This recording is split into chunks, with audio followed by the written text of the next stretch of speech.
Hello, Okay. and welcome back to our Christmas in July 24-hour live streamathon, where we are bringing awareness to our nonprofit, the Christmas Widow. And I am so excited to introduce you to Paula.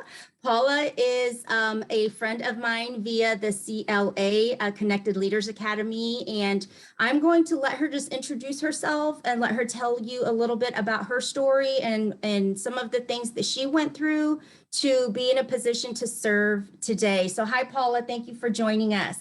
Hi, Elena. Thank you so much for having me. It's not funny but interesting to hear how, how things come about in your life, and sometimes it could be the darkest moment in your life, and if it wasn't for that very dark thing that happened in your life, you wouldn't be where you are today. I have just as you're talking, I'm already like two or three things that came up to mind. But so my name is Paula Lamey. I am originally from Brazil. I moved here to the U.S. in 2001. So yes, it's been 21 years this Wow. this April. Mhm. I'm a yoga teacher. I know sometimes I hear people say, "Oh, she's only a yoga teacher." There's so much within yoga that you can utilize in your life, not only on your mat as you're practicing, but just really what you take with you off your mat. Yes. um, the way that reset yourself is the name of my business, and the way that reset yourself came about was during the pandemic. So that's Okay. the first the Okay. first dark moment, right? So it's hard for us to see blessings when all we see are problems, and we forget to be thankful for everything else. There's one thing that's wrong, but then there's 1,000 other things that are right, but we somehow focus on the dark. But if it wasn't for the pandemic, I wouldn't have lost my job, and if I wouldn't have lost my job, I wouldn't have had the courage to really do this full time. I was teaching. I have been practicing yoga for about 10 years, Okay. and I've been teaching for 6, but full time for 2 years. So Okay. I So would, you were teaching for someone else at the time? yeah, so I was working full time, and I was teaching classes on the weekends, and a class early in the morning, class in the evening. So I was kind of doing both. Mhm. And I always wanted to do it full time. Mhm. That's what my passion is. That's kind of like that's where I become alive. That's where I am confident. That's what I don't doubt myself. And I can go Mhm. on and on. Right. If I Right. could just like do everything from my yoga mat.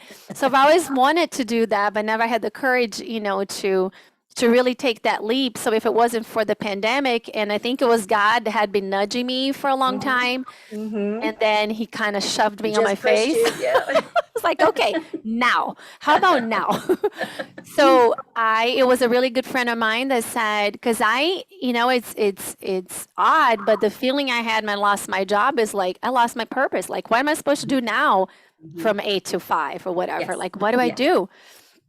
And this friend of mine told me, why don't you, and she kind of gave me an idea of something that I had done in the past, which is what became reset. So reset came in a moment that all of us lost a lot, lost jobs, lost people in our lives, lost freedom. We had to wear Mhm. a mask everywhere we went. We couldn't go to places. So a lot of people started drinking way more. A Mhm. lot of people just sat on a couch and ate, and a lot of people didn't exercise anymore. And all of those good habits that we once had all fell through the cracks. And the Yeah. word reset was like, we have to reset our phones and our laptops all the time. How Mhm. come we can't reset ourselves? Like, how could we reset ourselves? And I started thinking about all the things that I always thought that I was very spontaneous, that I could just do whatever I want, whenever I want.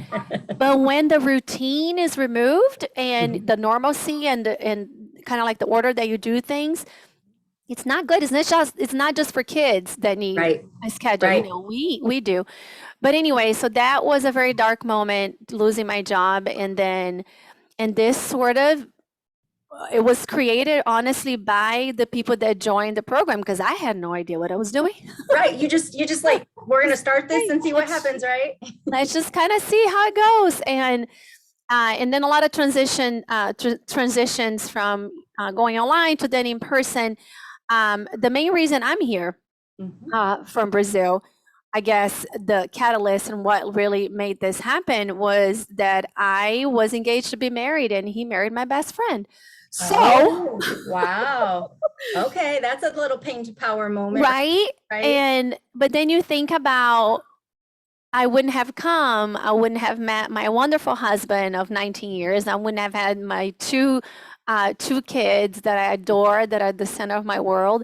In my life, I wouldn't be here. I wouldn't have met you. I wouldn't be in this house. Like, right? So it's just interesting that sometimes it's really hard to see. We're just so focused on that one thing that happened to us that we forget of all the other blessings that God gives us every day that we should really focus on. Yeah, absolutely. And, with one of the big things that I focus on is those pain to power moments where, when you're in it, you want to move forward, you want to move on, you don't want to go back. And there's a difference between like staying in it and like replaying it over and over, or revisiting it to find the gift in it, to recognize how strong you are. What were the blessings that came out of it, because that's where that power comes from. And when things like that happen, I like to consider it that's God laying out the path for your divine purpose to actually come through. I have yet to meet somebody who steps into that divine purpose just because life was great. There's something that just stops you and breaks you and hurts you, and it just makes you reevaluate and pivot. So if that happened in Brazil, how did you end up because we're both in Indiana, we're not too far from each other. So how did you, like, literally here? So my husband likes to say that I heard about him and that's how I ended up here. I remember people telling me, like, you left Brazil and came to Indiana, like, of all places, Indiana. Well, my closest friend, my best friend, who's from Brazil, who I met there, had just moved here a few months before. And when she had heard of what happened, and he got engaged, and I'm getting the phone calls, and I'm like, no, he did not me. It's not me.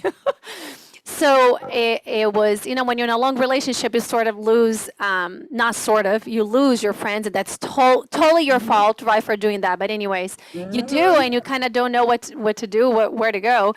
She's like, why don't you come? You speak English already. I was 26, so in Brazil and in most Latin countries, you live with your parents really until you get married. But there's nothing wrong with me that I lived with my parents until I was 26. But she's like, you really don't. You live with your parents. You have a car. You have a job. Like, there's not a whole strings of other commitments. So why don't you just come here?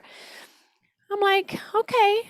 So I did, and it was like, I literally packed everything that I had at 26, not probably much, but I did. I came. So you had a full reset in your own life. Right? Oh my gosh, thank you for pointing that out. I didn't even think about that. Yes. And so every time. Complete reset. Like, yes. Oh my gosh. Yourself, like nothing similar. It's like one day you're here and the next day you wake up and everything is changed. Yeah. What was your reset at that time? Yes, it was. And it was, now that and I think about it now, would I do it now, almost, I guess 21 years later, like, how many times do you not go to even somebody invited you to a party that you don't know anyone, you don't go because you don't know anyone. Well, I came here knowing one person, right? I knew one person. And when I think about it now, so when I do feel down, like I had been a while back, I might have mentioned to you. So I had COVID and some other things happened, and I just got into that dark place, and it's really easy to kind of get into that pity pit and stay there. Yep. And then I have to sometimes, and thank you so much for having me talk about, the whole reason of me coming to this country, because I have to remember that, because I had many jobs, and I sometimes didn't know if I was going to have enough money to eat, or it was either pay the rent, put the gas in the car, or eat. I had a few months like that. So that's why I worked as a waitress, because then I knew I would eat, because I'll go to work and I had a shift meal. Yeah. But I have to remember that, I think, when you go, oh, that whatever I tried to do online wasn't as good. That class that I taught wasn't as like I wanted, or I don't have that many clients like I wish. I have to remind myself of what I've gone through to really Yes. know. Oh my gosh, thank you for thank you for making me think about that. Well, yeah, you're welcome. I mean, and that's the thing. What did we say? You can't like read the label when you're in the bottle, or what is the other one? You can't see the picture when you're in the frame. No, right? Sometimes when you're in it, you forget, but I It's easy. did a complete reset. That was the start of the journey. Yes. Yeah. Yes, definitely was. And there's so many times that we find ourselves there, there's a poem that I love to read in my class. I love to end my class with a positive quote I don't want you to just leave class just feeling good about your body, but I want you to have something in your mind that you can kind of think about throughout the day. Yes. So I always try to leave something like that. I hope I can find it really quick because it's one that I really, really like. Because sometimes we don't know what's going to happen next, and we can't really sometimes foresee what's going to happen, and you want to control so much that you rob a blessing maybe from coming your way because you want to control. So this one this one says, the bend in the road. Sometimes we come to life's crossroads and we view what we think is the end, but God has a much wider vision, and He knows it's only a bend. The road will go on and get smoother, and after we've stopped for a rest, the path that lies hidden beyond us is often the path that is best. So rest and relax and grow stronger. Let go and let God share your load, and have faith in a brighter tomorrow. You've just come to a bend in the road. Isn't that beautiful? It's by Helen Steiner Rice. Yes. And it's so true, because as you were reading that, the whole purpose for me doing this is simply to just spread awareness of, I'm calling it our circle of hope. And I live by hope, HOPE, help one person every day. And if we all just do that, it doesn't have to be massive. It doesn't have to cost money. It doesn't have to be this grand thing that people think they're not capable of. If it's simply just sharing a smile, or just a reminder that you're amazing, you're here, it's just that little bit of hope. And so by to me, it's like if somebody were listening, especially if they're younger and they feel like their life is just coming to an end because their heart is breaking, what would you say to them if they were listening right now? I have 2 teenage kids, and my daughter just has her first boyfriend. And I do think about that. Like it's horrible for you to think they just started dating already. Think, oh, he's gonna break her heart, and what I'm gonna say. But it's we're all broken. We are, every time, just like you said, it's, you get your heart broken, or awful things can happen to you, and you do feel broken. But it's when you're broken and you get men back together, it's when you become the strongest. Yes. So thinking about that, thinking about the, what is the name, the Japanese, the art. Yes. But the gold, it's the broken pieces, and I'm not going to remember the name, but it is a form of art in Japan where I found it. All beautiful things carry distinctions and imperfections. Your wounds and imperfections are your beauty. Like the broken pottery mended with gold, we're all kintsugi.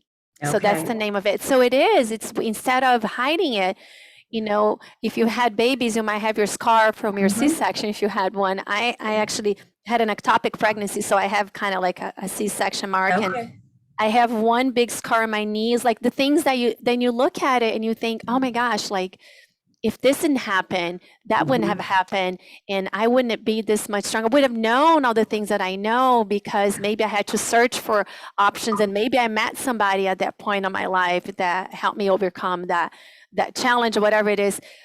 But we don't see that, like you said, when you're inside the bottle, you can't read the label, but it's just hanging there because it's just a bend on the road, because who knows, you might make that turn and you discover something that you would have never if you hadn't gone through that pain. And it's one of those things that lesson could be pulled out of your back pocket like 20 years from now. You never, Yep. you never know when it's going to serve you, but I choose to look at it as everything that happens is for my greater good. Even if it doesn't feel like it is in the moment, it is for my greater good. I choose to believe that. So there is that, again, hope that someday it will make sense, or it will empower you into something great that you can't even see. Absolutely. I You know? totally agree. Yes. Well, thank you so much for You're so welcome. spending some time with us. I know our schedules have been pretty hectic. It's been a joy to be able to have you come on here and just become part of our circle of hope as we focus on newly widowed families and their children at Christmas time. That's what the Christmas Widow is here to do. And we just want to give everyone tuning in a little bit of hope. So Oh my gosh, it's my pleasure. Now I wanna leave this here for everyone. If you don't practice yoga, remember that yoga simply is the fact that you honor your body, you believe who you are, and you know that whatever got you in that place where you are now, even if it's the worst moment of your life, remember that nothing is forever, that you're gonna become so much stronger when you go through to the other side. So love it. That's beautiful. All right. Thank you so much. And thank you, we'll Elena. be right back. We're going to take a little break, and we will see you back here at our Christmas in July Streamathon, Circle of Hope.